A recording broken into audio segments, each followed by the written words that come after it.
আমরা কিছুই করতে পারিনি আল্লাহ, রমজান মাসে আমরা কিছুই করতে পারি নাই। আমাদের মতো গুনাহগারকে আল্লাহ তুমি সেই কাতারে শামিল করো। পুরো রমজানে আমরা আমাদের গাজার ভাইদের জন্য কিছুই করতে পারি নাই, একটা টাকা সাদাকা পাঠাতে পারি নাই, ওদেরকে একবেলার খাবার দিতে পারি নাই।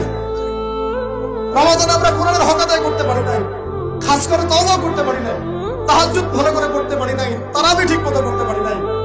রোজা রেখেছি কতটা রোজা রাখার মতো, আল্লাহ যেভাবে তোমার নবী সাহাবীরা আমল করেছিলেন এরকম আমল আমরা করতে পারি নাই। তাও তোমার ক্ষমা, তোমার দয়া, তোমার রহমতে আজকে আমাদেরকে ক্ষমা করো এবং এই শিক্ষাগুলো থেকে আমাদেরকে ভবিষ্যতে তৌফিক দান করো, যাতে করে আমরা তোমার রোজামন্দির মতো করে জীবনযাপন করতে পারি, গুনাহমুক্ত জীবনযাপন করতে পারি, ইসলামের জন্য একদম জান মাল সময় মুজার করে দিনের খেদমত করতে পারি।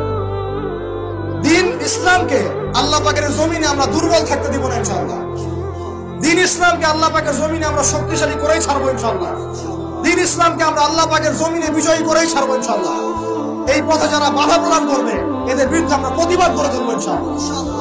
আল্লাহ রাব্বুল আলামিন আমাদের সবার দিনের মধ্যে দিন ইসলামের প্রতি খাস মহব্বত দান করেন, কোরআনের মহব্বত ঢেলে দেন, ঈমানের মহব্বত ঢেলে দেন, সুন্নতের মহব্বত ঢেলে দেন এবং সাহাবী বলা জিন্দেগি আমাদেরকে যাপন করার তৌফিক দান করেন।